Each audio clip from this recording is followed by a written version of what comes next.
नाही, हा एक खूप वर्षभर आपण आतुरतेने ज्याची वाट पाहतो, तोच आजचा हा दिवस असतो की बाप्पाचं घरी आगमन होतं आणि एक मंगलमय आणि खूप भावनिक आजचं हे सगळं वातावरण असतं की 10 दिवस बाप्पा आता घरात असणार आहेत. आणि त्यामुळे एक गणपती बाप्पा म्हणजे खरं तर विघ्नहर्ता, संकट दूर करणारा देवता. आणि म्हणून मग प्रत्येक घरातच हे एक वातावरण असतं.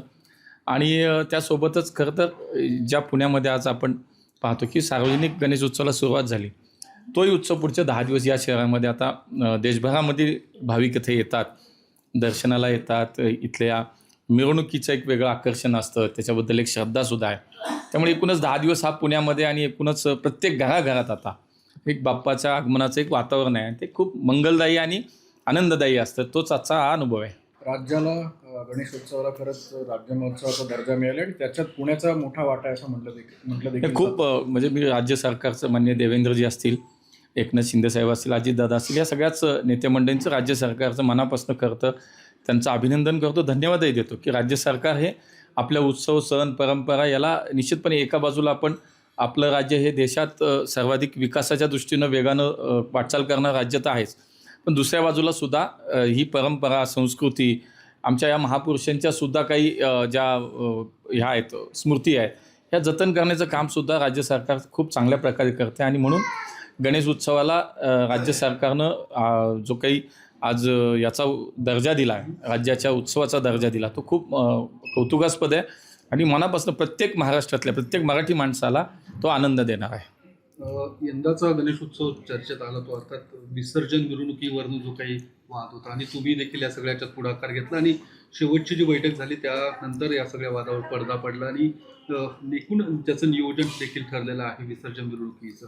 तुम्ही गणेश मंडळाचे कार्यकर्ते आहात आणि या सगळ्या वादावरती काय नेमकं आता पडदा आणि विसर्जन मिरवणूक देखील आता वेळेत पार पडतील असं वाटतं?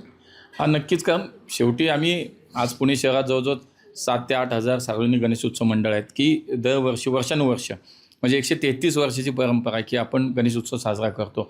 आणि त्यातलं विशेष आकर्षण मी म्हणालो तसं की शेवटच्या दिवसाची जी मिरवणूक असते, सांगता मिरवणूक, त्याच्याबद्दल ती कमालची उत्सुकता असते, एक आतुरता असते आणि एक आकर्षणही असतं. त्यामुळे मला असं वाटतं की त्याच्याबद्दलची पण एक परंपरा ठरलेली आहे की हिची सुरुवात कशी होईल, याची सांगता कशी होईल. ठीक आहे, थोडंसं आम्ही सगळे गणेशोत्सव मंडळाच्या कार्यकर्ते ज्यात शेवटी मी मागे म्हणालो की आम्ही एका परिवारातले सदस्य आहोत सगळे. गणेश उत्सव आमचा परिवार आहे आणि त्यातले आम्ही सगळे कार्यकर्ते आहोत. त्यामुळे शेवटी कुठंतरी दोन विचार वेगवेगळे सुरू झाले होते, चर्चा सुरू झाल्या होत्या. पण मी सगळ्याच आमच्या सहकार्यांना धन्यवाद देईन की मानाचे गणपती असो अथवा आमचे इतर काही प्रमुख गणेशोत्सव मंडळ, सगळ्यांनी मिळून आम्ही एकत्र बसलो, त्याच्यावरती मार्ग काढले आणि हा गणेश उत्सव आमचा इथून मागे जसा होता तसाच अत्यंत चांगल्या पद्धतीनं धार्मिक आणि विधायक मार्गानं होईल.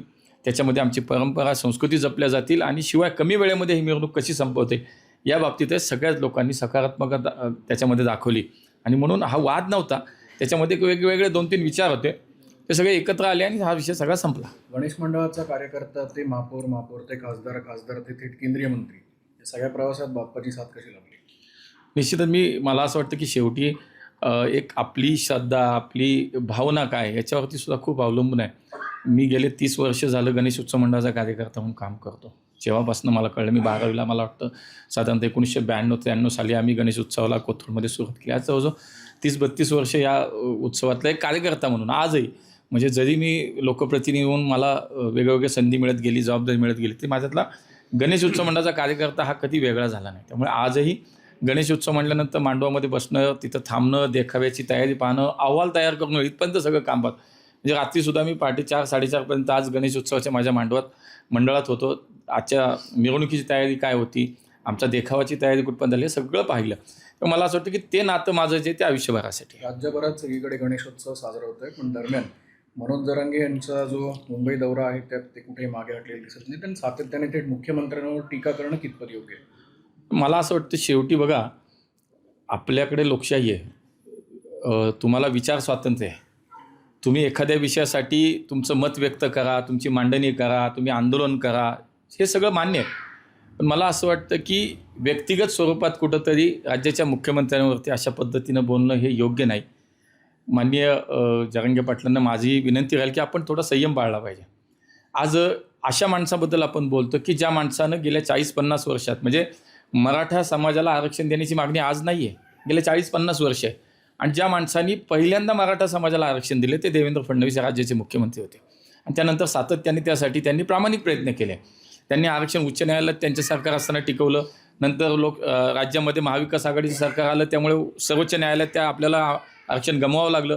पण आज पुन्हा माननीय देवेंद्रजी असतील, त्यांचं सर्व सहकारी असतील, हे राज्याचं सरकार आहे, हे अत्यंत प्रामाणिकपणे मराठा समाजाला आरक्षण देण्यासाठी कटिबद्ध आहेत, प्रयत्नशील आहेत आणि तेच सरकार देऊ शकतं. इथून मागं ज्यांनी वर्षानुवर्ष सत्ता भोगली या राज्यामध्ये त्यांनी कोणालाच काय करता नाही, त्याच्याबद्दल मात्र आपण कोणी बोलत नाही. पण जो व्यक्ती प्रामाणिकपणे काम करतो त्याच्याबद्दल व्यक्तिगत पातळीवर जाणं हे योग्य वाटत नाही. मला असं वाटतं एक दुर्दैव आहे. त्यामुळे तुम्हाला लोकशाहीने अधिकार दिला आहे, तुम्ही आंदोलन करा, तुमचे विचार मांडा, मागणी करा. पण राज्याचे प्रमुख आहेत, आज ते कुटुंब प्रमुख या राज्याचे आहेत, शेवटी ते मराठा समाजाच्या आरक्षणासाठी सातत्यानं ते स्वतः सकारात्मक आहेत, प्रयत्न करतात. सारथीसारख्या संस्थेला चालना देण्याचं काम त्यांनी केलं. आज इतकं मोठ्या प्रमाणात सातत्यानं या आंदोलनाचं, आरक्षणाचा सरकार म्हणून एकदम सकारात्मक त्याच्यामध्ये त्यांचं काम सगळं सुरू आहे. म्हणून मला असं वाटतं की थोडा संयम ठेवला पाहिजे, व्यक्तिगत पातळीवरती नाही बोललं पाहिजे, असं माझं मत आहे. मागण्या योग्य आहेत का जरा मागण्या? नाही, मी म्हणतो की मी तुम्हाला सांगतो की सरकार आणि मराठा आंदोलक याच्यामधला समन्वय जर योग्य पद्धतीनं झाला तर हे 100% आरक्षण ज्या मागण्या त्या मान्य होतील. मला असं वाटतं की थोडासा आपण संवाद जास्त वाढवला पाहिजे. संवाद जितका वाढेल तितका लवकर हा प्रश्न सुटेल आणि निश्चितपणे पुढच्या काळामध्ये मराठा समाजाला आरक्षण आत्तापर्यंत कुणीच विचार केला नाही, ते महायुतीच्या सरकारने केला, देवेंजींनी केला. त्यामुळे पुढच्या काळात मला विश्वास आहे, या राज्यातल्या प्रत्येक मराठ्याला हा विश्वास आहे की देईल तर माननीय देवेंजींचं महायुतीचं सरकार या राज्यातल्या मराठ्यांना आरक्षण देईल. प्रभाग रचनेवरून सध्या मोठा वाद होताना दिसतोय आणि भाजपने त्यांच्या सोयीनुसार ही सगळी प्रभाग रचना करून घेतली. तुमचे मित्र पक्ष जे आहेत त्यांची देखील यावरती नाराजी होते आणि कुठेतरी त्यांची देखील कोंडी करण्याचा प्रयत्न या सगळ्या असं नाही आहे. शेवटी बघा, हा अधिकार कुठल्या पक्षाचा नाही किंवा राज्यकर्त्यांचा नाही प्रभाग रचना करणं. हा निवडणूक आयोग स्वतंत्र एक स्वायत्त संस्था आहे, तेव्हा निवडणूक आयोगाचं हे काम आहे, निवडणूक आयोग ते करत असतं. आणि मला असं वाटतं की जेव्हा एकदा प्रभाग झाल्यानंतर काय माहिती आहे का, आज राज्यात महायुतीचं सरकार आहे, देशात माननीय मोदीजींचं सरकार आहे आणि मागच्या 5-6 वर्षात जे काही राज्यामध्ये, पुण्यामध्ये सुद्धा आम्ही महापालिका म्हणून जे काय काम केलं, मला असं वाटतं की कुठंतरी ती असुरक्षिततेची भावना विरोधकांमध्ये असेल, त्यामुळे कदाचित असे आरोप होत असतील. पण आमचे मित्रपक्षांना आम्ही हे पूर्णपणे आम्ही एका लाईनवरती काम करतोय, आमचं सगळ्यांचं याच्याबद्दल कुठेही दुमत नाही. त्यामुळे आम्ही सगळे सोबत आहोत आणि पुन्हा एकदा महायुती म्हणून आम्ही या पुणेकरांचा विश्वास आम्ही संपादन करू आणि पुण्यामध्ये निश्चितपणे महायुतीची सत्ता. शेवटचा प्रश्न, पुरंदर विमानतळाबद्दलच्या लँड ॲक्विजिशनचं काही धोरणं तयार झालेली आहेत का आणि कधीपासून याला सुरुवात होणार? नाही, हा सर्वस्वी विषय राज्य सरकारचा आहे. कारण देशामध्ये कुठेही विमानतळ करायचं असेल तर ती जबाबदारी राज्य सरकारची असते, पहिली जागा मिळवून देण्याची. आणि त्यामुळे पुरंदरच्या विमानतळासाठी खूप वेगाने हालचाली सुरू आहेत. तिथल्या जे काही भूमिपुत्र आहेत, जे शेतकरी आहेत, त्यांना न्याय देण्याचं काम निश्चितपणे राज्य सरकार करते. त्यांच्यावर कुठेही अन्याय होणार नाही. आणि त्यामुळे पुरंदरच्या भूसंपादनासाठी काही अधिकाऱ्यांची नेमणूक केली गेली आहे.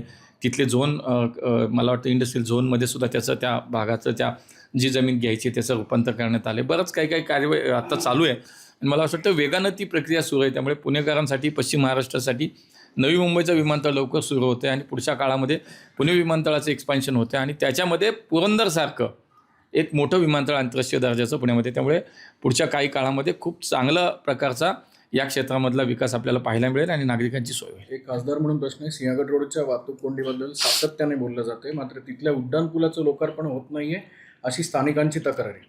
नाही, मला असं वाटतं, मी माननीय 2-3 दिवसापूर्वी आयुक्तांशी बोललो आहे, किरकोळ काही कामं राहिलीत असं त्यांचं म्हणणं आहे. त्यामुळे ते झाल्यानंतर तोही पूल खुला केला जाईल. त्याच्या अगोदरचा सिंहगड रस्त्याचा पूल हा खुला झाला.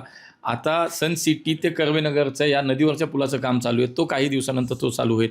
आत्ता सिंहगड रोडच्या दुसऱ्या पुलाचं काम उद्घाटन आता होईल, तो सुरू होईल. विद्यापीठ चौकातला उड्डाणपुलाचं एका टप्प्याचं काम, त्याचं उद्घाटन झालं. त्यामुळे शहरामध्ये एकूणच वाहतुकीच्या विषयावर सार्वजनिक वाहतूक व्यवस्था सक्षम करणं असेल, अशा प्रकारचे प्रकल्प नव्यानं त्याचं सुरुवात करणं असेल, अनेक प्रकल्प आणण्याचे विषय असतील, मेट्रोची कनेक्टिव्हिटी शेवटच्या माणसापर्यंत पोहोचवण्याचा, अशा अनेक विषयावरती आम्ही काम करतो आहे. त्यामुळे पुण्यातला कमी दिवसामध्ये पुणे शहर किंवा पुण्याचा आजूबाजूचा परिसर जो मोठ्या प्रमाणात नागरिकीकरण झालं, वाढला, त्याच्यावरती मला असं वाटतं की ह्या सगळ्या प्रकारचा विचार राज्याचे मुख्यमंत्री देवेंद्रजी असतील, आम्ही सगळे मिळून याच्यावरती नक्की करतो आहे. पुढच्या काळात पुण्याच्या वाहतुकीवरती एक कायमस्वरूपी अशा पद्धतीचा उपाययोजना आमच्या सुरू आहेत आणि त्या आपल्याला पाहायला मिळेल.